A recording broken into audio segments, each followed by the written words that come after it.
ভিজবি না, চল ঢোক ভিতরে ঢোক। তো সবাইকে অনেক অনেক স্বাগত আপনাদের সবার প্রিয় সীমা ঘোষ ব্লগে। তো আজকে মিঠি তো অলরেডি স্কুলে চলে গেছে, আমি গিয়েছিলাম একটু বাইরে। তো বাইরে তো বৃষ্টি সেই সকাল থেকেই চলছে, মানে রাত্রে সকালে সর্বক্ষণই তো বৃষ্টি। এবছর বর্ষার ছাড়াছাড়ি নেই। তো গিয়েছিলাম, টুক করে একটু গরম মশলা শেষ হয়ে গিয়েছিল, আর ঘরের কাছে দোকান, ওই জন্য টুক করে গেলাম, টুক করে চলে এলাম। আপাতত রান্নাটা করি। আর মিঠিকে সকালবেলা পাস্তা করে দিয়েছিলাম, আর ওই পাস্তাই এখন একটু আছে, আমি খেয়ে নেব।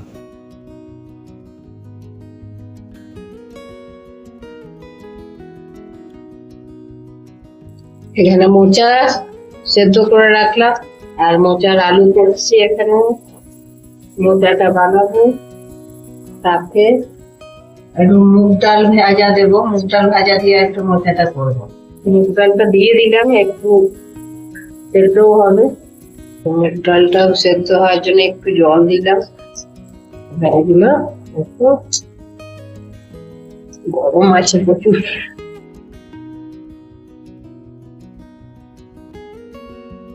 আর এখানে করেছি আলু পোস্ত, ভাত হয়ে গেছে, আর দই আছে, সাথে মোচা হচ্ছে। মিঠি এলে ডিম ভেজে দেবো। আর বাইরে মিঠির স্কুল ছুটির টাইম হয়ে এসছে, আর হচ্ছে বিশাল বৃষ্টি। মানে মিঠি গেলে তো ওই জন্য বেশি টেনশন কিছু করি না। ও মেয়েরও আবার অনেক কিছু ব্যাপার আছে, এটা খাবো ওটা খাবো না, এরকম অনেক ব্যাপার আছে। যদি মোচাটা না খায়, মোচার বড়া করে ওকে কোপ্তা মতন করে বিকেলবেলায় দিয়ে দেবো, ও দেখবো ঠিক খেয়ে নিয়েছে। খাওয়ানো নিয়ে কথা। তো এত ঝমঝমিয়ে বৃষ্টি যে কি বলবো, মানে এখন মনে হচ্ছে যে খিচুড়ি করলে ভালো হতো। তো টেনশন হচ্ছে, এত ঘোর কালো অন্ধকার করে মেঘ এসেছে যে যখন তখন বৃষ্টি নামায়। আর মিঠির এখন স্কুল ছুটির টাইম মতন রান্না বান্না অল ডান। আবার কাল মানে আবার রাত্রে হবে, রুটি হবে যদিও। আর বাসনপত্র এই যে বাসনপত্র বেশি সব ধুয়ে পরিষ্কার করে রাখলাম, কারণ আমার ঘরে তো হাউস হেল্প কেউ নেই, আমি আমার হেল্পার। ভিজবি না, চল ঢোক ভিতরে ঢোক। স্কুল থেকে এলো, চরম বৃষ্টি, তার মধ্যে ভিজে আমি স্কুলের বাইরে দাঁড়িয়ে দাঁড়িয়ে অবস্থা। দাঁড়া দাঁড়া, আমি স্কুলে দাঁড়িয়ে দাঁড়িয়ে বলছি যে আজকে এখনই দেবো ভালো বৃষ্টি, পুরো আকাশ কালো হয়ে আছে, আমার শান্তি হচ্ছে। এরকম এটাই করছিলাম স্কুলে।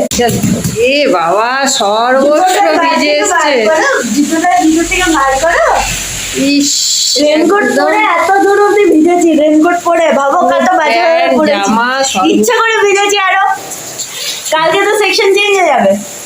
ও তো সেকশন চেঞ্জ হলোই বা, পুরো ড্রেস ভিজে। রেনকোটের ভিতরে আসলে এত মুষলধারায় বৃষ্টি, এই বৃষ্টির মধ্যে ভিজবে না তো কি। আর ভিজিস না, জামা প্যান্ট শুকাবে না মিঠির, ভিজিস না। সর্বস্ব এগুলো চক রাখ, এখন এগুলো আগে ঠিক আছে। জামা প্যান্ট ভিজে গেছে, চলো ছাড়ো। পুরো বৃষ্টিতে ব্যাগ ট্যাগ সব ভিজে গেছে, ব্যাগের বইপত্রর কি অবস্থা হয়েছে। আর আজকে বৃষ্টিটা ওর স্কুল ছুটি হবার সময় থেকেই স্টার্ট হয়েছে। এই যে পুরো ব্যাগ চকচক করছে জলের মধ্যে। ব্যাগের বইপত্রগুলো বের করি, এই যে বলছি না ভিজেছে। কি বাবা, চেস বোর্ড নিয়ে গেছে, চেস বোর্ডের ভিতরে দেখুন জল, কি অবস্থা, পুরো জলে ভর্তি। এগুলো সব মুছে মুছে রাখি, এই যে পুরো জলে চকচক করছে। ইস, পুরো ভিজে গেছে। ফ্যানের তলায় না দিলে শুকাবে না। পুরো ব্যাগ ভিজে একদম, মানে এ মা, রুমালটা একদম জল ছটপট হয়ে গেছে। কি জল, হায় হায় হায়। হ্যাঁ, ব্যাগটা এইভাবে শুকাতে দিলাম, পুরো ব্যাগ ভিজে শুকাতে। এখন ব্যাগের মধ্যে ইস্ত্রি মারলে চলবে না, ব্যাগের মধ্যে ইস্ত্রি কি, ব্যাগের মধ্যে ইস্ত্রি? হ্যাঁ ইস্ত্রি ঠিক।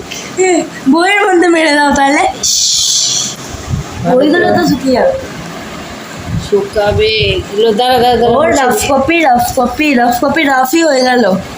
ছি ছি ছি ছি এলো মোচ বেটা মোচ হাওয়ায় শুকিয়ে আমার যাবে কাপড় তোলা যে মুছবো এনে প্রত্যেকটা আমার চেসের খাতা সব শুকিয়ে যাবে মোচ মুছানো খাতা আমি তোর কষ্ট বুঝছি পুরো মানে ব্যাগটার থেকে বোধহয় 200 ml জল বেরোলো হ্যাঁ ওটা তো বুঝছিলাম ইস, প্রতিটা পেজ ওটা কালার ফেড আপ হয়ে গেছে কালারগুলো ফেড হয়নি মানে ছড়িয়ে গেছে পেজগুলো উল্টানো মুশকিল আছে হিস্ট্রিকে দেখো হিস্ট্রি আমার পছন্দ না পুরো ভিজে চান করে এসেছি ঠিক 2:30 বাজে এখন মেঘটা পরিষ্কার হলো একটু মানুষের রেনকোট পরে এত দূর প্যান্ট ভিজে পারে মানুষের রেনকোট তোর তো প্যান্টটা পুরোটাই ভিজে গেছে জামাও ভিজে। রেনকোট পরেও অথচ রেনকোট পরে এই যে গেঞ্জি টি শার্ট পুরো ভিজে কি করে ভেজে কি করে জানি না সামনে লেগে ভিজে ইচ্ছাকৃত ভিজিয়েছিস তাই তো হ্যাঁ